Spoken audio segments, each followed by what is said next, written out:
Hey, how are you? This is Wednesday. So, Tony Robbins has this amazing quote that is gratitude is the antidote of fear.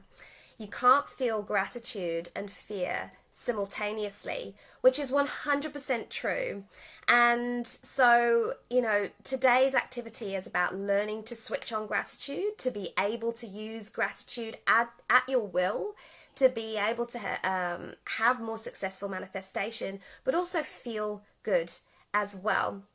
And why do we want to be doing that? Today on my Facebook page, Claire Williamson, I asked the question, or I posted a picture and I said, your destiny will wait for you forever. It will always wait. Your vision isn't going anywhere.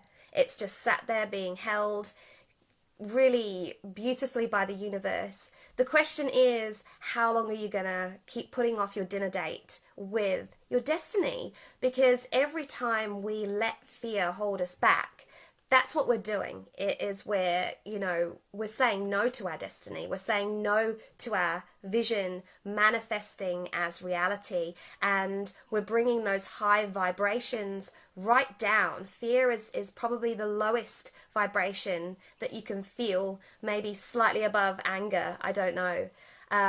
So fear is something that we really need to be aware of and understand where it's at play in our life. So for me, I spent 14 years being controlled by fear because I was living this life that didn't make me feel happy. It didn't make me feel deeply fulfilled.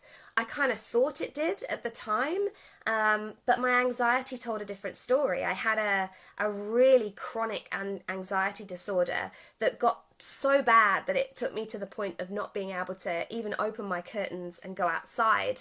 And while it improved, it was a really good way of my body keeping me safe. So, it was a symptom of being out of alignment with what my soul was calling me to do, but it was my body's way of responding to fear and keeping me safe.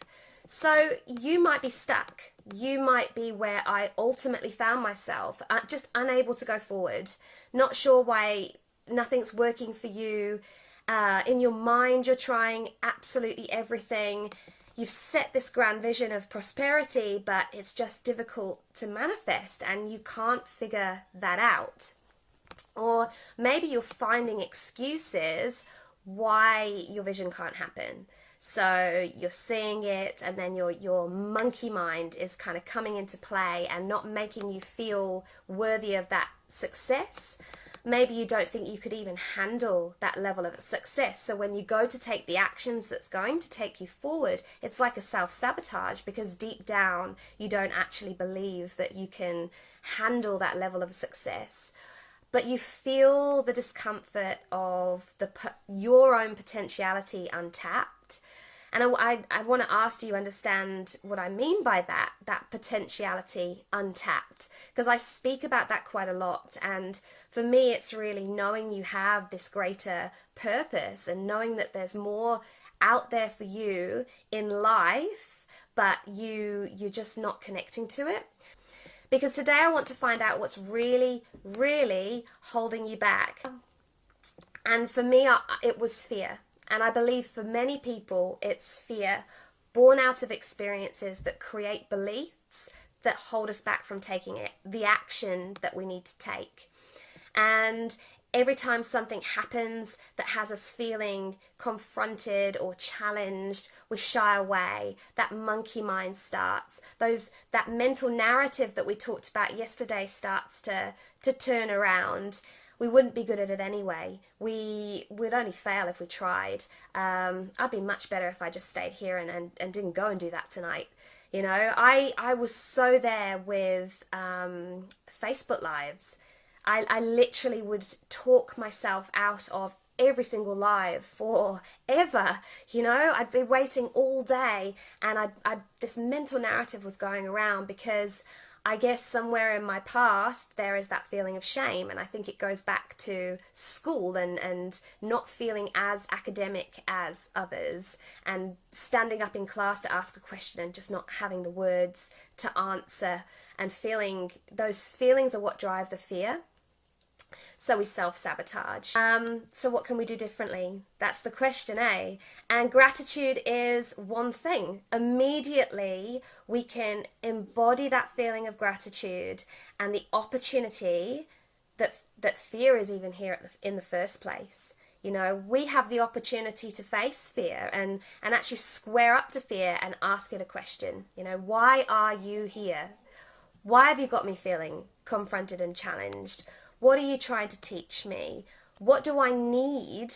And like, what am I feeling in the simplest language? Like I'm feeling confronted, which is making me feel hesitant, and it's stopping me from taking the action that I need to go forward.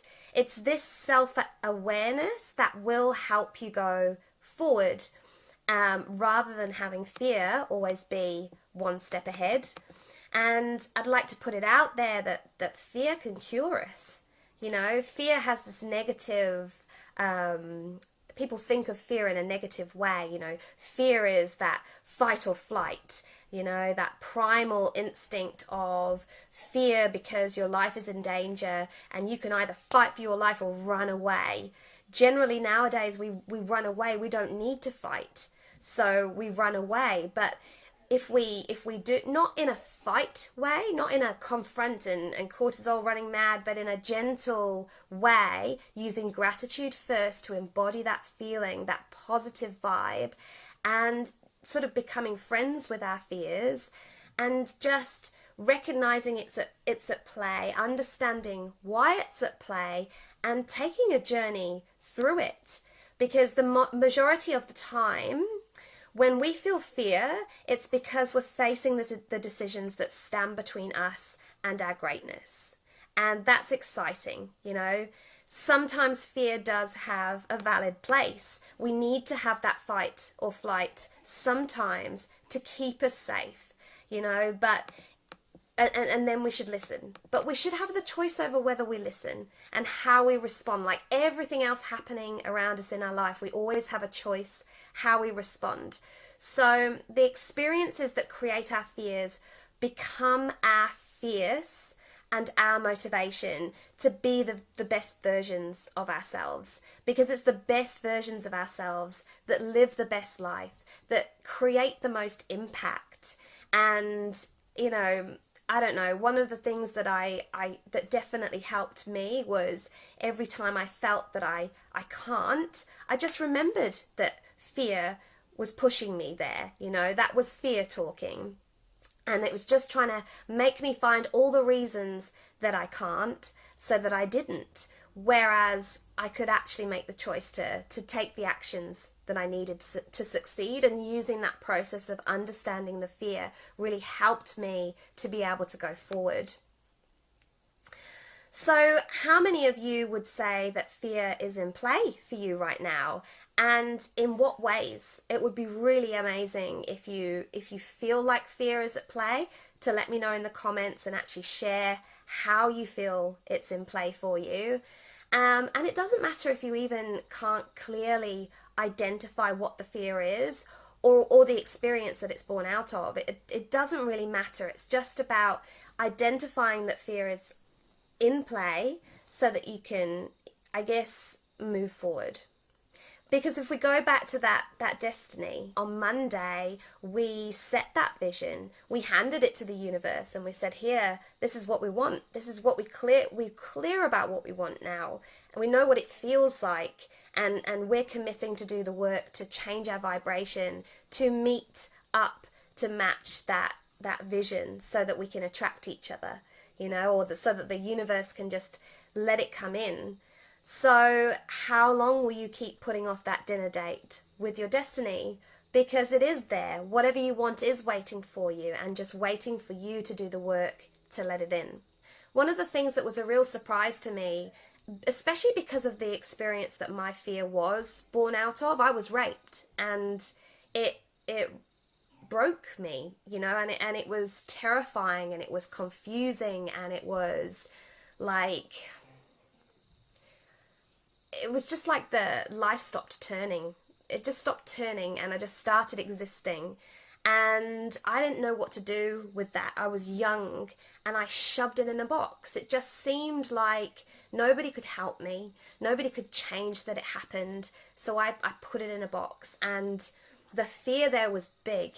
So for me, when it actually came to the realization that it was this experience that had really affected multiple areas of my life and was continuing to affect multiple areas of my life, and then there was other things that had come in and created more limiting beliefs, you know, it was sort of very comforting to know that I could make fear a friend. You know, I could actually open this box in a very gentle way and non-confrontational way, and just do some interrogation of what that fear actually was about, you know, like almost like a conversation, sitting down at the table, sharing a beer, and asking it just outright, why are you here? What are you trying to teach me? What do I need to learn? Who do I need to become? You know, why did this thing happen to me? So that we can move forward. And I will look forward to seeing you again tomorrow on day 4. Take care. Bye bye.